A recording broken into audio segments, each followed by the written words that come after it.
अस्सलाम वालेकुम, मैं हूं शाहजेब खानजादा। हुकूमत के खिलाफ नून लीग की एहतजाजी सियासत में तेजी आ रही है। कम अज कम बयानात और तकरीरों की हद तक जरूर आ रही है। पहले बिलावल भुट्टो जरदारी की जो अफ्तार की तकरीब थी उसमें मरियम नवाज बोली, दूसरे अपोजिशन रहनुमा बोले। हुकूमत जमात की पॉलिसियों पर अब नून लीग की क़यादत मजीद ज़बानी तनकीद कर रही है और अमली मैदान में मुतहर्रिक होने का इशारा दे रही है। आम बात यह है कि जहाँ नून लीग मुतहर्रिक हो रही है वहीं पार्टी की नायब सदर बनने के बाद मरियम नवाज भी खामोशी ख़त्म करके वज़ीर-ए-आज़म इमरान खान और उनकी पॉलिसियों को निशाना बना रही हैं। और लाहौर में होने वाली यौम तकबीर की मरकज़ी तकरीब से खिताब में भी मरियम नवाज ने इमरान खान को वोट चोर वज़ीर-ए-आज़म करार दिया। उन्होंने नरेंद्र मोदी के इमरान खान का फ़ोन ना सुनने पर कहा कि ऐसा इसलिए हुआ क्योंकि इक़्तिदार चोरी करके आने वाले को दुनिया का कोई और मुल्क रहनुमा तस्लीम नहीं करता।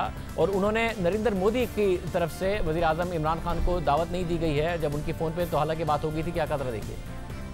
फोन क्यों नहीं सुना जाता, लोग आपसे बात क्यों नहीं करते, दुनिया आपको क्यों नहीं मानती? इसलिए नहीं मानती कि तुम चोर दरवाजे से हुकूमत में आए हो। तुम्हारी दुनिया की नजर में ना कोई इज्जत है ना कोई स्टैंडिंग है, क्योंकि तुम्हारा जो लक़ब है वो एक मोहरा है।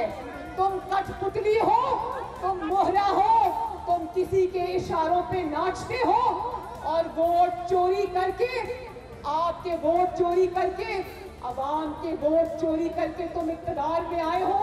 इसीलिए तुम्हें दुनिया का कोई वज़ीर आज़म नहीं मानता, तुम्हें कोई दुनिया का मुल्क इज्जत देने को तैयार नहीं है। मरियम नवाज का कहना था कि जो नरेंद्र मोदी इमरान खान का फ़ोन नहीं उठा रहा था वो खुद चलकर नवाज शरीफ से मिलने आया। ये वही मोदी है ना जो इमरान खान का फोन नहीं सुन रहा था, ये वही मोदी है ना जो चल के नवाज शरीफ के पास पाकिस्तान में चल के आया था। वही वाजपेयी है ना जो पाकिस्तान में आपके पास चल के आया था, जो आज आपका फोन नहीं सुन रहा। तो उस वक्त तुमने कहा मोदी का यार। हम तुम्हें मोदी का यार नहीं कहते, हम इसलिए तुम्हें मोदी का यार नहीं कहते क्योंकि हम पाकिस्तानी हैं और हम ये चाहते हैं कि पाकिस्तान की अपने हमसाया ममालिक से दोस्ती हो और जंग और लड़ाई मार कुटाई ना हो।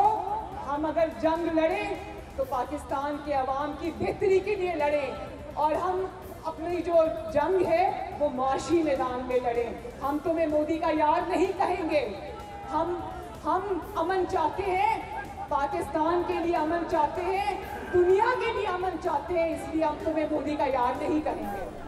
ये एक मस्बत तब्दीली है और अपोजिशन जब से नून लीग और पीपल्स पार्टी की सूरत में आई है कि ऐसे मामलात पर, कौमी मामलात पर सियासत नहीं हो रही है, गद्दारी के फतवे नहीं बांटे जा रहे हैं, वज़ीर आज़म को मोदी का यार या क्यों ज़बरदस्ती बात करने की कोशिश और हम की बात हो रही है, इस पर नहीं तनकीद का निशाना बनाया जा रहा है जो कि अपोजिशन में खुद इमरान खान किया करते थे।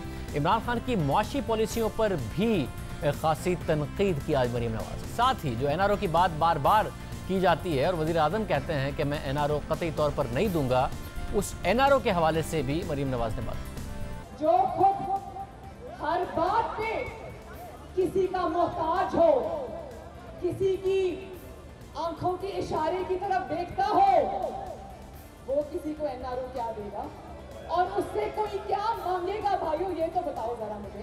तुम्हारी तो ये इज्जत है कि तुम्हारी बैटिंग ऑर्डर जो है ना, तुम्हारे वज़रा का जो बैटिंग ऑर्डर है वो एक लम्हे में गरम गरम कर दिया जाता है और तुम मुंह देखते रहते हो, तुम एक लफ्ज नहीं बोल सकते। जिस दिन से तुम वज़ीर आज़म बन के आए हो तुम्हारी नजर नहीं उठती, तुम कौम की आंख से आंख मिला के बात नहीं कर सकते, क्योंकि तुम जानते हो कि तुम अवाम के बलबूते पे नहीं आए, तुम वोट के बलबूते पे नहीं आए, तुम साजिश करके आए हो, साजिश करके आए हो। सारी बातें मरियम नवाज की तरफ से कही जा रही हैं। ईद के बाद अपोजिशन ये भी इंदिया दे रही है कि हुकूमत के खिलाफ एहतजाज होगा। ये क्या महज इस बात को साबित करने के लिए है कि मरियम नवाज एक्टिव हैं, अब पार्टी में लीड करती नजर आएंगी, या वाकईतन हुकूमत के लिए कोई परेशानी की बात है? सीनियर तज्ज़ियाकार सुहेल वड़ाई साहब हमारे साथ मौजूद हैं। वड़ाई साहब बहुत शुक्रिया। बड़ाई साहब बिलावल भुट्टो जरदारी की अफ्तार में भी गई, फिर आज यौम तकबीर पर खिताब, वज़ीर आज़म इमरान खान को मैंडेट पर तनकीद, फॉरेन पॉलिसी पर तनकीद, साथ में ये कि वो फैसले अपने खुद नहीं कर सकते, अपनी काबीना नहीं बना सकते, मुआशी पॉलिसीज़ पर तनकीद। आपको लग रहा है कि ये मरीम नवाज़ साहिबा के लॉन्च का आगाज़ है जो कि एहतजाज की सूरत में भी आगे जाके नज़र आएगा, या महज कुछ मौक़ों पर वो अपनी मौजूदगी का एहसास दिला रही है कि मैं इस वक्त हूँ सियासी तौर पर एक्टिव? मेरा ख्याल है कि इस तकरीर को दो पहलुओं से देखा जा सकता है। पहला पहलू तो यही है कि उन्होंने अपोजिशन का रोल और वही बयानियाँ जो नवाज़ शरीफ ने शुरू किया था उसी बयानियों को लेके आगे बढ़ी हैं। अल्फाज भी वही हैं, कठपुतली का लफ्ज़, वही अल्फाज, वही अंदाज़ और जारहाना तरीक़ेकार। जैसे कि तहरीक की तैयारी की जाती है, लोगों को आप तैयार करते हैं। एक तो बिल्कुल ये ज़ाविया है और साफ़ नज़र आ रहा है कि उनकी बातों से कि वो मईशत पर तनकीद कर रही हैं, महंगाई पर तनकीद कर रही हैं और आने वाले वक्त में तैयारी कर रही हैं कि अगर कोई एहतजाजी तहरीक चले तो लोगों का माइंड जो है वो पहले से बना रही हैं अपने कारकुनों का। और दूसरी तरफ जमहूरियत में ये ज़रूरी भी होता है कि एक अपोजिशन पार्टी हो जो हुकूमत पर तनकीद करे और उसकी ख़बर ले, और ताकि एक तवाज़ुन पैदा हो और हुकूमत पे दर पे टैक्स ना लगाए। लेकिन इसका एक दूसरा पहलू भी है, और वो दूसरा पहलू ये है कि मरीम साहिबा जब मियाँ नवाज़ शरीफ जेल जाते हैं तो ज़्यादा जारहाना रवैया इख्तियार करती हैं, जिससे ये लगता है कि ये मैसेज दिया जा रहा है कि मियाँ नवाज़ शरीफ को जेल में रखना ज़्यादा ख़तरनाक है, और अगर वो जेल से आएँ तो कुछ रवैया नरम हो जाता है, कुछ खामोशी हो जाती है। मेरा ख्याल है कि ये जो दो अमली है इससे ये एक मसलियत की बू आ रही है, तो उन्हें इस मसलियत की बू भी अगर रहे और दूसरी तरफ जारहाना अंदाज भी रहे तो ये दोनों नहीं चलेंगे। उनको इसमें यकसानियत पैदा करनी होगी। मसलियत का सफ़ा फाड़ देंगे तो शायद कोई रिलीफ भी मिल जाए। जब तक मसलियत का सफ़े पर लिखती रहेंगी और साथ साथ जारहाना अंदाज भी इख्तियार करेंगी तो इससे ज़्यादा फ़ायदा नहीं होगा। साहब, तो फिर आपको लगता है कि मसलियत ज़ाहिर शहबाज शरीफ साहब के काम तो आई नहीं, मगर साथ ही जारहाना अंदाज नवाज शरीफ साहब के किसी काम नहीं आया, तो अगर ये मसलियत और जारहाना अंदाज एक साथ नहीं रखती हैं और सिर्फ जारहाना अंदाज की तरफ जाती हैं, तो अगला स्टेप क्या हो? क्या आपको लगता है सड़कों पर नून लीग होगी जिसमें मरीम नवाज़ लीड कर रही होंगी और तनकीद में और शिद्दत आ जाएगी जो आज उनकी तनकीद और तकरीर थी उसमें?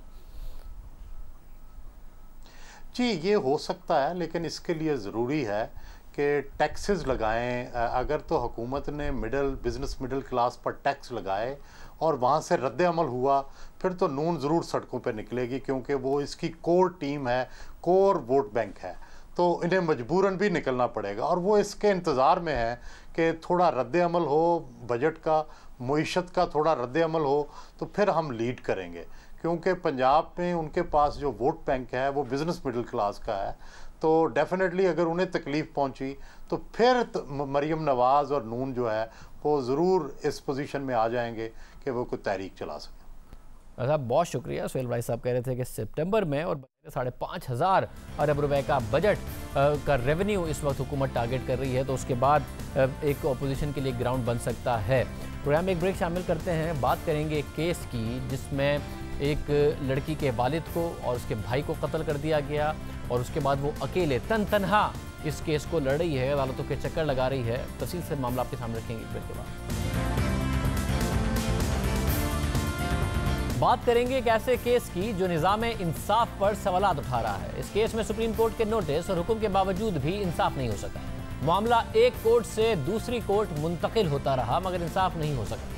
ये केस इस लिहाज से भी अहम है क्योंकि मौजूदा चीफ जस्टिस आसिफ सईद खोसा पुरअज़म है कि अदालतों पर से ज़ेर इल्तवा केसेस का दबाव कम किया जाए, और इस हवाले से उन्होंने बहुत से इक़दाम भी उठाए हैं, मगर इस तरह के केस अदालती निज़ाम पर सवालिया निशान है। ये मामला शुरू हुआ 17 जनवरी 2018 को, जब सिंध में दादू के इलाके महड़ में फायरिंग का एक वाक़या पेश आया जिसमें एक ही ख़ानदान के 3 अफराद मारे गए। 2 भाई मुख्तियार अहमद चांडियो और काबिल खान चांडियो और उनके वालिद करमुल्ला खान चांडियो फायरिंग के नतीजे में जान से चले गए। फायरिंग के इस वाक़े में हमलावर गुलाम कादिर चांडियो भी मारा गया। मरने वालों की लवाहिकीन ने दावा किया कि पीपल्स पार्टी के रुकन सिंध असेंबली सरदार खान चांडियो, जो चांडियो कबीले के सरबराह भी हैं, वो मुख्तियार चांडियो को धमकियां देते थे कि उसने चांडियो कौम के दीगर तमन्दारों को अपने साथ मिलाकर सरदार के खिलाफ बगावत फैलाई है। लवाहिकीन ने दावा किया कि सरदार चांडियो ने मुख्तियार चांडियो को धमकी दी कि ये तरीका बंद करो वरना तुम्हें और तुम्हारे खानदान को भयानक नुकसान दूंगा। साथ ही लवाहिकीन ये भी दावा करते हैं कि सरदार खान चांडियो के भाई और पीपल्स पार्टी के रुकन सिंध असेंबली बुरहान खान चांडियो कत्ल के वक्त उसी मकाम पर मौजूद था और उसने मुसल्लह अफराद को हिदायत की कि उन्होंने सरदार खान चांडियो के खिलाफ बगावत की है, इनको इबरत का निशान बना दो। इस वाक़े की FIR मारे जाने वालों के भाई परवेज़ अहमद की मुद्दत में दर्ज की गई। 2 मुल्जिमान को गिरफ्तार कर लिया गया, जबकि 2 मुल्जिमान अब तक मफरूर हैं। इसके बाद कानूनी लड़ाई का आगाज हुआ। पुलिस ने इब्तिदाई रिपोर्ट में इस मामले को आपसी रंजिश का नतीजा करार दिया और लिखा कि मुल्जिम बुरहान चांडियो ने मौक़िफ़ अख्तियार किया कि जिस वक्त फायरिंग हुई वो उस वक्त इलाके में मौजूद ही नहीं था। वो इलाके से दूर एक तकरीब में थे और उनके मोबाइल की लोकेशन और गवाहों के बयानात से बुरहान चांडियो के मुलव्विस होने के शवाहिद नहीं मिले। इसी तरह पुलिस चालान में यह भी कहा गया कि मुद्दई की तरफ से कोई ठोस शवाहिद पेश ना करने के बाइस हतमी तौर पर यह नहीं कहा जा सकता कि मुल्जिम सरदार खान चांडियो इस वाक़े में बिलवास्ता या फिर बिलावास्ता मुलव्विस है।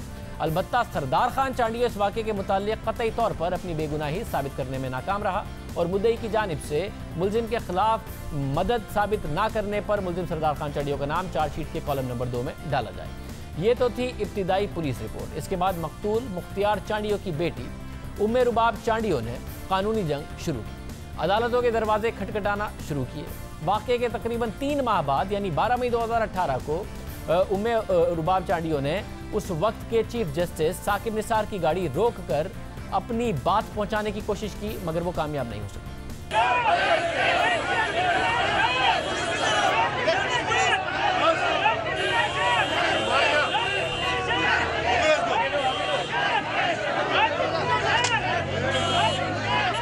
उम्मे रुबाब ने कोशिश की मगर वो कामयाब नहीं हो सकी। फिर 1 माह बाद 22 जून को उस वक्त के चीफ जस्टिस मियां साकिब निसार ने सक्खर बार के सामने उम्मे रुबाब को यकीन दहानी कराई कि उसे इंसाफ मिलेगा और इस्तिदादी दहशतगर्दी की अदालत को हिदायत की कि इस केस को 2 माह में मुकम्मल किया जाए।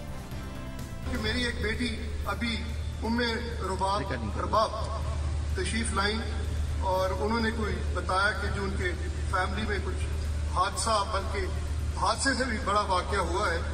मैं अपनी बेटी को तसल्ली करवाना चाहता हूँ कि इंशाअल्लाह ताला बेटा आपके साथ उसी तरह इंसाफ होगा जिस तरह मैं अपनी बच्चियों के साथ, अपनी फैमिली के साथ करता हूँ। आपका मैटर ATA कोर्ट में चल रहा है। मैं अभी अहमद अली शेख साहब से ये रिक्वेस्ट कर रहा हूँ और ATA के जो इंचार्ज जज साहब हैं, मैं उनको ये मॉनिटरिंग के लिए, जो सिंध हाई कोर्ट में आपके इंचार्ज जज साहब हैं, और मैं ये ATA कोर्ट को ये हदायत कर रहा हूँ बजरिया इंचार्ज जज साहब के कि इस केस को, इस मुकदमे को 2 महीने में मुकम्मल किया जाए।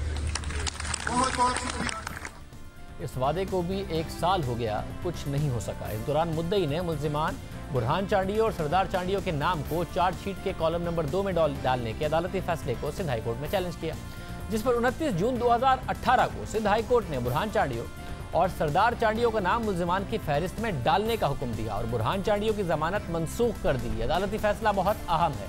अदालत ने सरदार चांडियो और बुरहान चांडियो के रवैये पर नाराजगी का इजहार किया क्योंकि उनकी तरफ से केस को ताखीर का शिकार करने की कोशिश की गई। साथ ही अदालत ने अपने हुक्म में यह भी लिखा था कि CDR तनहा काफ़ी नहीं कि इससे किसी शख्स की मौजूदगी का पता चल सके, क्योंकि मोबाइल फ़ोन जिस्म का कोई हिस्सा नहीं होता, इसे किसी भी जगह पर छोड़ा जा सकता है।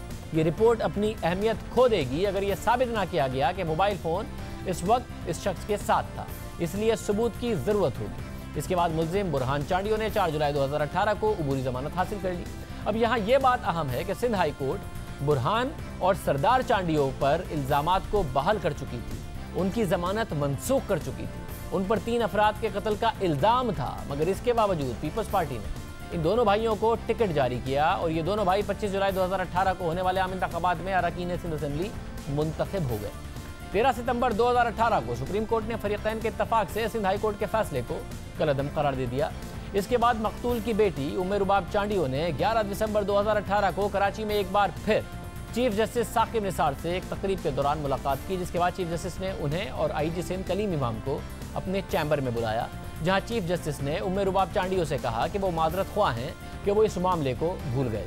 साथ ही उन्होंने आईजी सिंध से मफरूर मुल्जिमान की गिरफ्तारी से मुतालिक रिपोर्ट तलब की। इसके बाद मकतूल की बेटी उम्मे रुबाब चांडियो ने 12 जनवरी 2019 को दरख्वास्त दी, जिस पर उसी दिन चीफ जस्टिस साकिब निसार ने नोटिस ले लिया और फिर 15 जनवरी को हुक्म जारी किया कि यह केस इंसिदादी दहशतगर्दी की अदालत से आम अदालत मुंतकली का मामला सिंध हाई कोर्ट के पास ज़ेरे इल्तवा है। इसलिए सुप्रीम सिंध हाई कोर्ट को हुक्म देती है कि वो 15 दिनों में फैसला करे कि यह केस इंसिदादी दहशतगर्दी की अदालत में चलेगा या नहीं। इसके अलावा सुप्रीम कोर्ट ने हुक्म दिया कि अदालत 15 दिन में फर्द जुर्म आयद करने से मुतालिक फैसला करेगी और फिर इसके बाद ट्रायल कोर्ट 3 माह में इस केस का फैसला सुनाएगी। अदालत ने टाइमलाइन दे दी। साथ ही अदालत ने उम्मे रुबाब चांडियो और उसके घर वालों को सिक्योरिटी फराहम करने की भी हिदायत की। 15 जनवरी को अदालत ने सिंध हाई कोर्ट को 15 दिन में फैसला करने का हुक्म दिया, मगर सिंध हाई कोर्ट ने तकरीबन 1 माह बाद 21 फरवरी को फैसला दिया और मामला इंसिदादी दहशतगर्दी की अदालत को भिजवा दिया। 21 फरवरी को यह मामला सक्खर की इंसिदादी दहशतगर्दी की अदालत को मुंतकिल कर दिया गया। अदालत ने अपने फैसले में इंसिदादी दहशतगर्दी की शिक को डालते हुए लिखा कि FIR में मुद्दई ने वाज़ेह तौर पर बताया है कि तमन्दारी काउंसिल बनाने की वजह से मुल्जिमान को मकतूलीन पर गुस्सा था। अपने गुस्से को ठंडा करने के लिए मकतूलीन पर हमले का इंतजाम कराया गया, जिसके नतीजे में बेगुनाह अफराद अपनी जान से हाथ धो बैठे। इसलिए बादियुन नज़र में मुल्जिमान ने कोई जवाबी कार्रवाई या ज़ाती रंजिश का जवाब नहीं दिया, बल्कि उनका मकसद ये पैगाम देना था कि जो भी सरदार के खिलाफ जाएगा उसका अंजाम यही होगा। बादियुन नज़र में मुल्जिमान के इस अमल से न सिर्फ इलाके में बल्कि पूरे चांडियो कबीले में खौफ फैल गया। इसलिए इस केस में इंसिदादी दहशतगर्दी एक्ट की शिक नंबर 6 लगती है। इसके बाद केस आम अदालत से इंसिदादी दहशतगर्दी की अदालत में मुंतकिल कर दिया गया, मगर सुप्रीम कोर्ट के हुक्म के मुताबिक ठीक 15 दिन बाद फर्द जुर्म आयद होनी थी, मगर नहीं हुई।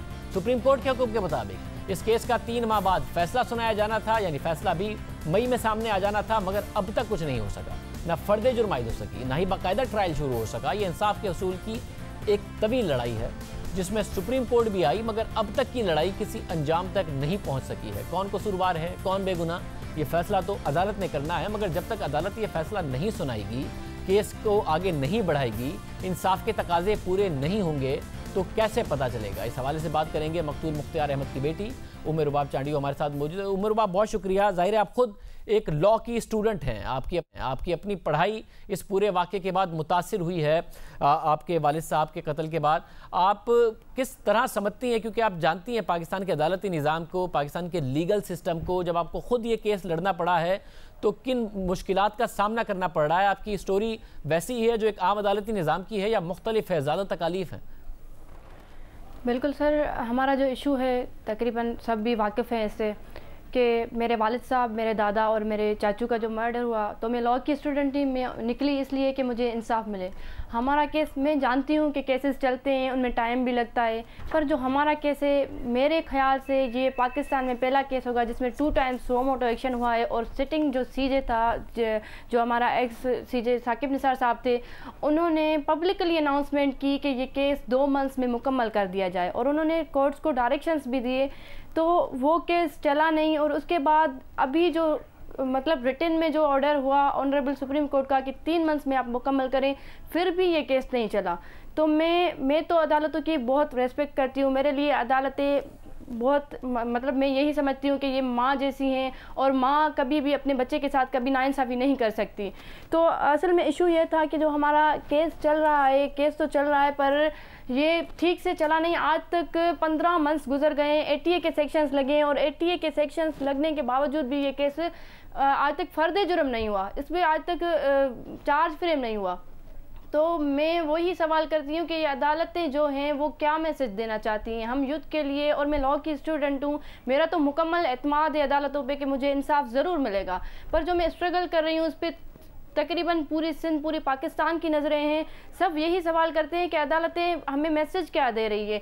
मैं उस दिन भी जब मैंने प्रोटेस्ट किया, मैं नंगे पाँव कोर्ट में गई, तो वो प्रोटेस्ट करने का यही मतलब था कि मैं अदालतों को इतना मुकद्दस समझती हूँ, जैसे कि हम मंदिर और मस्जिद में नंगे पाँव करके जाते हैं, तो मैं अदालतों को इतना ही मुकद्दस समझती हूँ। अब डिपेंड करता है वहाँ पर बैठने वाले काजी पे कि वो क्या मैसेज देना चाहते हैं। मेरी जो उम्मीद है मेरी तो उम्मीद यही है अदालतों से कि मुझे इंसाफ ज़रूर मिलेगा। पर यह है कि केस में 2 टाइम्स सोमोटो एक्शन हो गया है, 80A के सेक्शंस लगे हैं, फिर भी केस पे आज तक 15 मंथ्स होने के बावजूद फर्द जुर्म क्यों नहीं हुआ? ये क्यों डिले हो रहा है? जब सुप्रीम कोर्ट ने हुक्म दे दिया, सुप्रीम कोर्ट ने डेडलाइंस दे दी, फिर भी क्यों डिले हो रहा है? वजह क्या होती है? सर असल में ये दोनों जो हैं सरदार खान चांडियो और बुरहान चांडियो सिटिंग MPs हैं पीपल्स पार्टी के। तो मेरे ख्याल से यहाँ पे सिंध में इनकी बहुत ज़्यादा इन्फ्लुएंस है, जो कि मैं मिल के चीफ जस्टिस साहब को भी बता चुकी थी कि सर ये बहुत इन्फ्लुएंशियल है, मुझे कहना नहीं चाहिए और मुझे क्योंकि मेरा एतमाद तो अदालतों पे है, पर इनकी इतनी इन्फ्लुएंस है कि ये डिले कराते जा रहे हैं क्योंकि कभी इनका एडवोकेट नहीं आता। और जब इनका मतलब तकरीबन अभी भी जो रिसेंटली 3 हियरिंग्स हुई थी तो इनका एडवोकेट साहब जो थे वो नहीं आए थे, ये मतलब डिले कराते जा रहे हैं। ये भी सवाल उठता है यहाँ पे कि अगर इनके कहने के मुताबिक कि इनकी इन्वॉल्वमेंट नहीं थी तो ये केस जल्दी चलाए ना, ये केस क्यों नहीं चला रहे? जो हमारा केस चल रहा है वो सक्खर ATC 1 में चल रहा है और सक्खर जब मैं जाती हूँ तो लाड़काना सिटी आता है, वहाँ से मैं क्रॉस करके जाती हूँ जो कि इनका शहर है। तो उस हवाले से मुझे लाइफ थ्रेट्स भी हैं, उस हवाले से मैं चाहती हूँ कि हमारा केस जो है कराची ट्रांसफ़र किया जाए। और दूसरी वजह यह है कि जो यहाँ पे सक्खर ATC 1 में अभी जज साहब ट्रांसफ़र हुए हैं, उनकी पूरी फैमिली बुरहान खान की वोटर है और वोटर सपोर्टर है और वो उसी एरा से बिलोंग करता है जहाँ से बुरहान इलेक्टेड MP है। उमर रुबा बहुत शुक्रिया। अब जाहिर है ये कोई साबित नहीं हुआ होगा कि जज के हवाले से कि उनके क्रेडेंशियल्स के हवाले से कि वो किसी के वोटर या सपोर्टर है, मगर उनका एक एतराज़ अपनी जगह पर है, तो ये केस फिर किस तरीके से शिफ्ट हो, किस तरीके से मामला हो, ये एक सवाल उनका ज़रूर बन रहा है। नवाब सरदार खान चांडियो इस वक्त हमारे साथ खुद मौजूद हैं, अक्यूज़ड हैं, उनके भाई अक्यूज़ड हैं, उनसे इस हवाले से बात करते हैं। चंडी साहब बहुत शुक्रिया। ज़ाहिर केस चल रहा है और फैसला अदालत ने करना है कि कौन मुजरिम है कौन नहीं है, मगर इल्ज़ाम यह है कि आप अपना इन्फ्लुएंस इस्तेमाल करते हैं, एडवोकेट आपके वकला आते नहीं हैं, पिछली हेयरिंग्स में भी 3 में नहीं आए, फिर एक जज के हवाले से भी वो सवाल उठा रही हैं। अगर आप नहीं है मुलजिम और अगर आपका भाई भी नहीं है मुलजिम, तो आप लोग क्यों नहीं चाहते कि जल्दी जल्दी ये मामला हो, तय हो, और अगर आप नहीं हैं तो आप बरी हो जाएं? अस्सलाम वालेकुम जी। पहले तो मेरी बेटी ने जो कहा है कि हमारे केसेस सुप्रीम कोर्ट ने ये इंस्ट्रक्शंस दिए हैं और ये बात की है, मैं कहूँगा सुप्रीम कोर्ट में जब हम गए थे, सुप्रीम कोर्ट में जब हमारी केस चला तो उसमें कोई इंस्ट्रक्शन ऐसी नहीं थी। साकिब निसार साहब जो हमारे आखिरी दिन पे बैठ के अपने during his last day of his office वहाँ पे बैठ के उन्होंने बिना किसी दूसरे फरीक को बुला के अपनी मर्जी पे बैठ के इनका वर्डिक्ट सुन के और उन्होंने ये लिखा गया था कि जी ये 3 महीने में केस सुना हुआ है, उसमें कोई नहीं है। हम आज भी उसी पे बैठे हैं कि जहां भी इनका केस चलाना चाहते हैं, बल्कि इन्होंने पहली दफा जो हाई कोर्ट में गए थे, उन्होंने काजी नौशर फिरोज के जो काजी साहब जज साहब थे उनके खिलाफ गए कि जी यहाँ पे नहीं जाए। हाई कोर्ट ने ये ट्रांसफर किया केस यहाँ सक्खर में, हमने नहीं किया। जो इन्होंने अपनी कंसर्न से इनके वकील साहब की अपनी कंसर्न से ये केस यहाँ पे ATC कोर्ट सक्खर में ट्रांसफर हुआ था। नहीं, मगर अब उसके बाद तो 2 चीजें बदल गई ना। एक तो ये कह रहे हैं कि आपके जो लॉयर्स हैं, आप लोग तो बेल पर आ जाते हैं, आपके लॉयर्स नहीं आते। गलत बात करती हैं। इनके अपने वकील साहब 25 तारीख जो लास्ट 3 दिन पहले तारीख थी, उस तारीख पे इनके अपने वकील साहब नहीं वो लास्ट हेयरिंग पर नहीं आए क्योंकि ये अपना केस ट्रांसफर कराना चाहती हैं। उससे पहले की हेयरिंग में आपके वकला नहीं आ रहे, आप पर इल्जाम है, आप पॉलिटिकल पर्सनालिटी, आप अपना नाम क्यों नहीं क्लियर कराना चाहते? बात नहीं, उसमें एक जो तारीख थी जिसपे मेरे वकील साहब के बेटे का एक्सीडेंट हुआ था और वो मलेशिया में हुआ था और वो 3-4 दिन के लिए हफ्ते के लिए वहाँ पे गए थे, जिसकी इमरजेंसी उनकी हो गई थी, जो उन्होंने अपने जज साहब को अपनी इंफॉर्मेशन। बाकी हर केस के दिन, चाहे वो दादू में चला, चाहे वो नौशर फिरोज में चला, चाहे वो सक्खर में चला, तो मैं अपने वकीलों के साथ मौजूद था। और जो मेरे एक वकील नहीं है, देखिए अब सिंध हाई कोर्ट ने कहा है कि बादी नजर में ये एक दहशतगर्दी का केस है, उम्मे रुबाब को ये गिला है और उनके रिजर्वेशन है। अब जो जज साहब लग गए हैं, तो आप इस बात के भी हामी हैं जब आप कह रहे हैं कहीं भी करें कि ये केस कराची शिफ्ट हो जाए, आपको इस बात पर कोई एतराज नहीं होगा और आपके वकला भी और आप लोग भी बाकायदा शिरकत करेंगे ताकि ये केस जल्द से जल्द निमट जाए? अगर इनको कोई भी इस चीज पे इतराज है तो ओपन कोर्ट है। देख जैसे इन्होंने पहले हाई कोर्ट में जाके पिटिशन दाखिल कराई थी कि जी हमें हमारा केस यहाँ नहीं चले, तो they are most welcome, they can go in high court. मैं आपसे भी जानना चाह रहा हूँ कि आपके वकील तो इस बात पर एतराज नहीं करेंगे ना? आप भी राजी हैं? हम हमारा हक है अपना इंसाफ लेने का, हम अपने इंसाफ के लिए हर चीज को अपना हक इस्तेमाल करेंगे। सर मैं सिर्फ जानना चाह रहा हूँ, अगर आप, क्योंकि आप कह रहे हैं कि आप इससे बिल्कुल बरी होंगे और आप चाहते हैं कि इस मामले में हो, तो आप इस बात के लिए राजी हैं कि कराची में ये केस शिफ्ट हो जाए और ये कराची में इसकी प्रोसीडिंग्स हो? आप इस पर एतराज नहीं करेंगे, आप और आपके वकील? पहली बात ये कि मैं किसी भी अदलिया के किसी भी जज के लिए, चाहे वो कोई भी हो, उस पे मैं किसी भी किस्म का कमेंट करना नहीं चाहूंगा। जैसे हाई कोर्ट में लास्ट हाई कोर्ट में इन लोगों ने एक पिटीशन कर रही थी, जो जज हमारे वकीलों के बगैर ही उसने अपना एक दे दिया था कि जी वकील भी नहीं है, लेकिन हमने ऑर्डर कर दिया था हाई कोर्ट, जो सुप्रीम कोर्ट ने सेट असाइड कर दिया था इनका ऑर्डर। वो कंसेंसस के साथ सेट असाइड हुआ है, वो कंसेंसस के साथ सेट असाइड हुआ है, मगर उसमें जो फैक्ट्स बताए गए हैं वो फैक्ट्स सेट असाइड नहीं हुए हैं और वो फैक्ट्स कोई आपके बहुत ज्यादा फेवर में जाते नहीं हैं। इसलिए मैं जानना चाह रहा हूँ, आप इस बात के लिए राजी हैं कि अगर ये कराची शिफ्ट हो जाए? जी मैंने आज किया था, जहाँ हाई कोर्ट ने हमें भेजा था वहाँ गए, इनके कंसर्न से यहाँ आए थे। अभी अगर ये इस चीज पे इतराज करते थे अपनी एप्लीकेशन डाल के, वो चीज को जहाँ भी मर्जी है करना चाहें, हमारे भी वकील वहाँ मौजूद होंगे। आपके वकील एतराज करेंगे या मान जाएंगे? किस चीज के बारे में जी? अगर ये मूव कराना चाहती हैं तो आप इस बात के लिए राजी होंगे? अगर हमें भी वो लगता है कि वो जहाँ ये जाना चाहती है वहाँ जज जो है इम्पार्शियल है, तो हमें कोई इतराज नहीं।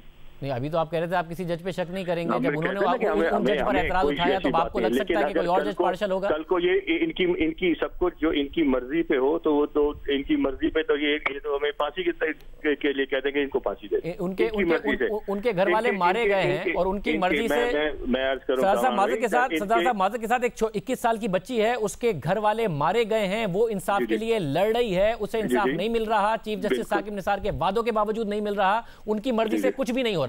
उनकी मर्जी होती तो उनके घर वाले मर ना गए होते, उनकी मर्जी से कुछ नहीं हो रहा। पहली बात ये कि हमारी बेटी बोलती है कि जी हमें डर है इनसे, 10 पुलिस वाले मोबाइल इनके हाथ, इनके स्कॉट में, इनके साथ इनके दरवाजे खोलने तक भी पुलिस वाले मौजूद हैं, जो इनको और ये अदालत ने समझा, ये सुप्रीम कोर्ट के ऑर्डर पर है, यानी कि अदालत ने समझा, एतराज भी नहीं किया कि अदालत ने समझा कि इनको खतरा है, सुप्रीम कोर्ट के ऑर्डर पर है। वरना 21 साल की बच्ची को शौक नहीं है कि 10 पुलिस ऑफिसर उसके आगे पीछे राइट लेफ्ट घूमे, अदालत ने समझा तो उसको सिक्योरिटी दी। हमने आज तक उस चीज पे एतराज नहीं किया, जहां ये जाना चाहे कोर्ट है, कोर्ट जहां भी डिसाइड करेगी हमें कोई एतराज ही नहीं।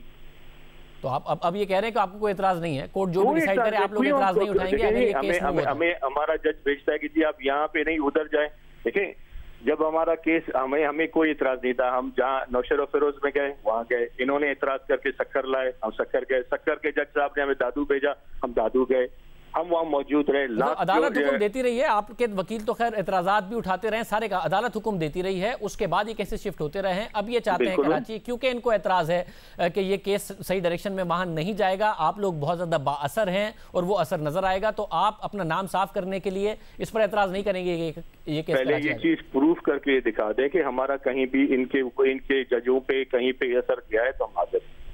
बहुत शुक्रिया नवाब सरदार खान चाड़ी साहब हमारे साथ मौजूद थे। फैसला आना चाहिए, अगर ये मुलविस नहीं है तो इनके हक में आ जाए, अगर हैं तो इनके खिलाफ आ जाए, मगर फैसला आना चाहिए कि 21 साल की बच्ची अपनी पढ़ाई को मुतासिर कर पढ़ाई को रोक कर अपने घर वालों के लिए केस लड़ रही है, अदालतों के हुक्म के बावजूद वो डेडलाइंस नहीं मीट हो रही हैं, ये एक बहुत ज़्यादा अफसोस का मकाम है। हालांकि चीफ जस्टिस साकिब निसार ने उनको बारहा यकीन दहानी कराई थी। प्रोग्राम में एक ब्रेक शामिल करते हैं, बस खबरों पर बात करें।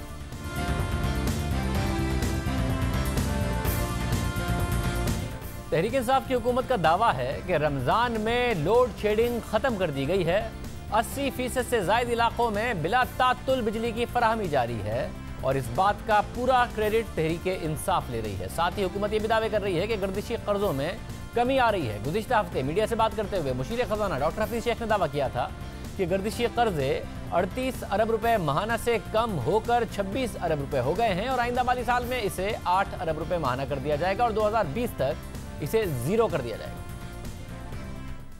इलेक्ट्रिसिटी की लॉसेस, इसके लिए उमर अयूब साहब को और उनकी टीम को कल प्राइम मिनिस्टर साहब ने क्रेडिट भी दिया। कि 38 बिलियन हर माह हो रहे थे, उनको 26 बिलियन किया गया है और इरादा ये है कि आने वाले साल में उसको 8 बिलियन माहाना किया जाए और 2020 दिसंबर में इसको ज़ीरो कर दिया जाए। अब ये बहुत बड़ा दावा है कि गर्दिशी कर्जे आइंदा साल के आखिर तक ख़त्म कर दिए जाएंगे, क्योंकि माहिरीन के मुताबिक ऐसा मुमकिन नहीं है। जब तक बिजली तकसीम करने वाली कंपनियों के नुकसानात और बिजली की चोरी ख़त्म नहीं होगी, ऐसा मुमकिन नहीं। और अब तक इस हवाले से कुछ इकदामात तो उठाए गए हैं, मगर कोई ठोस पेशरफ नहीं हो सकी है। तहरीक इंसाफ की हुकूमत न सिर्फ सर्कुलर डेट में कमी के साथ साथ लोड शेडिंग के खात्मे का भी क्रेडिट ले रही है और ये दावा भी कर रही है कि बिजली की ज़रूरत पूरी कर दी गई है। रमज़ान में लोड शेडिंग पर काबू पा लिया गया है। हफ्ते को वज़ीर आज़म इमरान खान ने ट्वीट किया कि मेरी जानिब से उमर अयूब और उनकी पूरी टीम को शानदार कारकर्दगी पर मुबारकबाद। 8 माह में वसूलियों के हुजूम में 81 अरब का इजाफा हुआ है। मुल्क का 80% हिस्सा लोड शेडिंग से मुकम्मल तौर पर पाक है। सहर व अफ्तार के औकात के दौरान भी लोड शेडिंग 0 है। उम्दा कारकर्दगी का ये तसलसल बरकरार रहना चाहिए। ये नया पाकिस्तान है। वज़ीर आज़म इमरान खान ने कहा कि आइंदा बरस मजीद 120 अरब रुपए वसूल किए जाएंगे। गर्दिशी कर्जों का माहाना फैलाव थम चुका है और ये 38 अरब से कम होकर 26 अरब रह गए हैं, जिन्हें आइंदा दिसंबर तक 0 कर दिया जाएगा। पुराने वाजिबात में से भी 100 अरब इजाफी वसूल किए जाएंगे। क्या लोड शेडिंग के खात्मे का क्रेडिट मौजूदा हुकूमत को जाता है? हालांकि नून लीग का दावा है कि उन्होंने मुल्क की ज़रूरत के मुताबिक बल्कि उससे भी ज़्यादा बिजली पैदा कर दी थी। गुज़िश्ता बरस इस माह में इस साल से ज़्यादा बिजली पैदा हुई, ये नून लीग का दावा है। और जब एदाद शुमार देखें तो वो भी यही बता रहे हैं कि गुज़िश्ता अप्रैल में इस अप्रैल के मुकाबले में ज़्यादा बिजली पैदा हुई थी। रमज़ान में लोड शेडिंग भी नहीं हुई। वज़ीर आज़म इमरान खान के बाद वफाकी वज़ीर बिजली उमर अयूब ने ट्वीट किया कि नून लीग बिजली की पैदावार के जो एदाद शुमार दे रही है, इसमें वो प्रोजेक्ट्स भी शामिल हैं जो माजी की हुकूमतों ने शुरू किए। कितना आसान है कि जो प्रोजेक्ट नून लीग के दौर में शुरू हुए और मुकम्मल हुए वो दरामदी फ्यूल, LNG और कोयले पर चलते हैं। ट्रांसमिशन और डिस्ट्रीब्यूशन पर कोई काम नहीं किया गया। उमर अयूब ने मजीद ट्वीट किया कि अगर सब कुछ ठीक चल रहा था तो एक साल में 450 अरब रुपए का सर्कुलर डेट कैसे जमा हो गया? इसीलिए बिजली की कीमतों में इजाफा किया गया। हकाइक झूठ नहीं बोलते, शर्म आनी चाहिए। उमर अयूब ने लिखा कि नून लीग के दौर में बिजली की चोरी और नुकसानात कम होने के बजाय क्यों बढ़े? इस लिहाज से नून लीग चाहेगी कि वो नजरिया पाकिस्तान का भी क्रेडिट ले ले। उमर अयूब ने ट्वीट किया कि अगर सब कुछ ठीक था तो फिर गुज़िश्ता रमज़ान में हमें तमाम बड़े शहरों और देहात में लोड शेडिंग का सामना क्यों था? हकाइक झूठ नहीं बोलते। उमर अयूब ने मजीद लिखा कि 80% फीडर्स पर कोई लोड शेडिंग नहीं कर रहे। सनतों को रमज़ान में भी मुसलसल बिजली मिल रही है। मुल्क में दरमियाने और छोटे दर्जे के कारोबार चल पड़े हैं। उमर अयूब के ट्वीट के बाद साबिक वज़ीर ख़ज़ाना मिफ्ता इस्माइल ने ट्वीट किया कि हकाइक तहरीक इंसाफ के दोस्त नहीं हैं, लेकिन फिर भी तहरीक इंसाफ हकाइक का एहतराम नहीं करती। इदाद शुमार बता रहे हैं कि नून लीग के दौर में अप्रैल 2018 में बिजली की पैदावार अप्रैल 2019 में बिजली की पैदावार से ज़्यादा है और एक बड़ा LNG प्लांट मई 2018 में ऑनलाइन हुआ था। साथ ही मिफ्ता इस्माइल ने अपने ट्वीट में रिपोर्ट शेयर की, जिसके मुताबिक अप्रैल 2019 में बिजली की पैदावार में 4% कमी आई, यानी गुज़िश्ता बरस अप्रैल में बिजली की पैदावार ज़्यादा थी। मिफ्ता इस्माइल ने मजीद लिखा कि मजीद तकलीफदेह हक़ाइक़ ये हैं कि नून लीग के दौर में मौसर LNG के प्लांट्स लगाए गए और गैर मौसर फर्नेस ऑयल से पैदावार को कम किया गया। इसके अलावा पानी से बिजली की पैदावार बढ़ी क्योंकि नून लीग ने तरबेला 4 और नीलम जहलम मुकम्मल किए थे। मिफ्ता इस्माइल ने मजीद लिखा कि तहरीक इंसाफ के दोस्त लोड शेडिंग खत्म करने का क्रेडिट ले रहे हैं। संजीदगी से बताएं कि उन्होंने प्रोडक्शन या ट्रांसमिशन का कोई प्रोजेक्ट लगाया है? नून लीग की तमाम कोशिशों के बावजूद आपने एक काम करना था कि ट्रांसमिशन को बेहतर करना था, नुकसानात कम किए जाने थे और बिल जमा करने के निज़ाम में बेहतरी लानी थी, मगर आप लोग इसमें नाकाम हो गए। इसके अलावा मिफ्ता इस्माइल ने वज़ीर आज़म की ट्वीट का जवाब देते हुए ट्वीट किया कि वज़ीर आज़म साहिब 81 अरब रुपए की इजाफी वसूली गुज़िश्ता साल बिजली की कीमतों में 2 दफ़ा इजाफे की वजह से हुई है। हकीकत यह है कि बिजली की कीमतों में इजाफे की शरह ज़्यादा है जबकि वसूली में इजाफे की शरह कम है। आपको वसूली में कमी और कीमतों में इजाफे से मुतालिक ऑडिट कराने का हुक्म देना चाहिए। यानी नून लीग ये समझती है कि जो इजाफी वसूलियाँ हुई हैं इसमें हुकूमत का कोई कारनामा नहीं, बल्कि इसकी वजह बिजली की कीमतों में इजाफा है और वसूलियों में कमी आई है। जिस हिसाब से बिजली की कीमतों में इजाफा हुआ है उस हिसाब से वसूली नहीं बढ़ी, ये नून लीग का दावा है। दूसरी तरफ बिजली की पैदावार से मुतालिक हमने 24 अक्टूबर 2018 को अपने प्रोग्राम में वजीर बिजली उमर अयूब से बात की थी। तो पहले उन्होंने एतराज़ उठाया कि बिजली की जो पैदावार हुई वो महंगी हुई, यानी कि नून लीग ने बिजली की के महंगी बिजली पैदा करने के कारखाने लगाए। फिर कहा कि पावर प्लांट की लोकेशन ठीक नहीं थी। हम उनसे कहते रहे कि बिजली नून लीग पैदा कर गई है, आपको ट्रांसमिशन के निज़ाम पर तवज्जो देनी है, उसे बेहतर कर लीजिए, बिजली मौजूद है। तहरीक इंसाफ का पहले मौक़िफ़ रहा कि नून लीग के एदाद-ओ-शुमारी गलत है, उन्होंने बिजली पैदा ही नहीं की। फिर तहरीक इंसाफ ने कहा कि बिजली की पैदावार में करप्शन की, इसलिए उसकी तहकीकात करेंगे। फिर कहा कि महंगी बिजली पैदा की। अब हुकूमत में आने के 9 माह बाद ही लोड शेडिंग ना होने का क्रेडिट तहरीक इंसाफ ले रही है। हालांकि 9 माह में बिजली का ना कोई प्लांट लगा है, ना ही लग सकता है। साथ ही द न्यूज़ में गुज़िश्ता रोज़ खालिद मुस्तफ़ा की खबर शाया हुई, जिसके मुताबिक तमाम माहिरीन ये जानना चाहते हैं कि हुकूमत के पास ऐसी कौन सी जादू की छड़ी है कि वो दिसंबर 2020 तक सर्कुलर डेट खत्म कर देगी। माहिरीन समझते हैं कि इस हुकूमती दावे का अंजाम भी वही होगा जो केकड़ा वन का हुआ। इस खबर में पेप्को के साबिक मैनेजिंग डायरेक्टर ताहिर बशारत चीमा ने तबसरा किया है और उन्होंने बिजली की पैदावार और ट्रांसमिशन लाइन के प्रोजेक्ट से मुतालिक नून लीग की हुकूमत को क्रेडिट दिया है। ताहिर बशारत के मुताबिक ट्रांसमिशन लाइन्स की अपग्रेडेशन के प्रोजेक्ट, जिसमें रवात, चारसद्दा और दीगर ग्रिड स्टेशन शामिल हैं, वो नून लीग की हुकूमत में शुरू हुए और अब मुकम्मल हुए हैं, जिसकी वजह से बिजली की बंदिश कम हुई है। ताहिर बशारत के मुताबिक इसमें कोई शक नहीं कि नून लीग की हुकूमत ने पावर सप्लाई लाइन पर अपनी तवज्जो मरकूज रखी और इस दौरान सिस्टम में 11,000 मेगावाट का इजाफा किया। लेकिन ट्रांसमिशन और डिस्ट्रीब्यूशन से मुतालिक नून लीग ने गुज़िश्ता साल से प्रोजेक्ट लगाना शुरू किए, यानी शुरू में तवज्जो नहीं दी, आखिरी साल में प्रोजेक्ट लगाना शुरू किए। खबर के मुताबिक ताहिर बशीर चीमा ने इस बात को तस्लीम किया कि तहरीक इंसाफ की हुकूमत ने बिजली चोरी से मुतालिक एक मुहिम का आगाज़ किया है और रेवेन्यू में 81 अरब रुपए का इजाफा करने में वो कामयाब हुई है, मगर उन्हें यह नहीं लगता कि ये मुहिम आगे चलकर कारामद साबित हो सकती है। ताहिर बशारत के मुताबिक माजी में 53 दफ़ा ऐसी मुहिम का आगाज़ किया गया और इस दौरान भी ऐसे नताइज हासिल करने में कामयाबी हुई। उनका मजीद कहना था कि तहरीक इंसाफ ने इस मुहिम को ऐसे पेश किया जैसे इसका आगाज़ पहली दफ़ा किया गया हो। ताहिर बशारत चीमा के मुताबिक गुज़िश्ता 7 माह में बिलों की अदायगी तकरीबन 87% रही, जिसका मतलब यह है कि पावर सेक्टर में अभी भी 13% के नुकसानात मौजूद हैं। ताहिर बशीर चीमा का मजीद कहना था कि जहाँ तक गर्दिशी कर्जों को 2020 तक ख़त्म करने का दावा है वो नामुमकिन है, क्योंकि इस हवाले से कोई पायदार तरीक़ाकार मौजूद नहीं जिससे इस चीज़ की यकीन दहानी हो सके कि मुस्तकबिल में कोई गर्दिशी कर्जे नहीं होंगे। पेप्को के साबिक मैनेजिंग डायरेक्टर का मजीद कहना था कि बिजली के बिलों की अदायगी और बिजली चोरी को रोकने का बराह रास्त ताल्लुक रियासती रिट से है, जो आज भी मुल्क के मुख्तलिफ मकामात पर कमज़ोर है। उनका कहना था कि अगर रियासत कुछ मुश्किल इलाकों पर अपनी रिट कायम कर भी लेती है तो वहाँ पर लोगों की अदायगी की सलाहियत बहुत कमज़ोर है। इस मामले में रियासत को इन इलाकों के लोगों को बिजली में सब्सिडी फराहम करके तहफ़्फ़ुज़ देना चाहिए। अब ये सारा मामला है, हुकूमती दावा एक तरफ है, साबिक जो MD है पेप्को वो एक बात कह रहे हैं और अपोजिशन हुकूमत पर तनकीद कर रही है। खालिद मुस्तफ़ा साहब नुमाइंदा द न्यूज़ हमारे साथ मौजूद है। खालिद मुस्तफ़ा साहब बहुत शुक्रिया। ज़ाहिर है हुकूमत अपना दावा कर रही है, अपोजिशन कह रही है कि आपने तो कुछ किया ही नहीं है, ना कोई कारखाना 9 माह में लग सकता है, आप कैसे लोड शेडिंग ख़त्म करने का क्रेडिट ले रहे हैं? आपकी तहकीक क्या कहती? मेरी तहकीक तो ये कहती है कि आज मैं गया था मिनिस्ट्री में और जो लॉसेस हैं वो तो वहीं के वहीं हैं अभी, लेकिन चोरी की तरफ इन्होंने काफ़ी तवज्जो दी है और 58 बिलियन रुपीस जो हैं ये कहते हैं, इनका दावा है, लेकिन मैं वो थर्ड पार्टी जब तक उसकी एवेलुएशन ना करे पता नहीं चल सकता, क्योंकि फिगर फजिंग के मास्टर भी बैठे हुए हैं वहाँ पे मिनिस्ट्री ऑफ पावर डिवीजन में।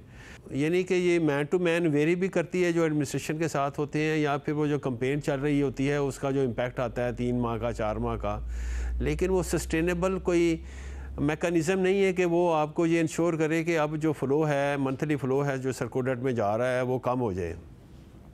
ये वक्ती तौर पे कर लेते हैं और ये मेरा जो तहकीक है वो यही है कि जो परमानेंटली डिस्कनेक्टेड जो डिफ़ॉल्टर्स थे उनसे इन्होंने पैसे रिकवर किए हैं और अभी काफ़ी चैलेंजेस हैं। और ये बात सही है कि लोड शेडिंग में कमी वाक़या हुई है और ये उस वजह उसके मेन तो फैक्टर ये है ना कि आपके पास सप्लाई साइड बेहतर हुई है आपकी।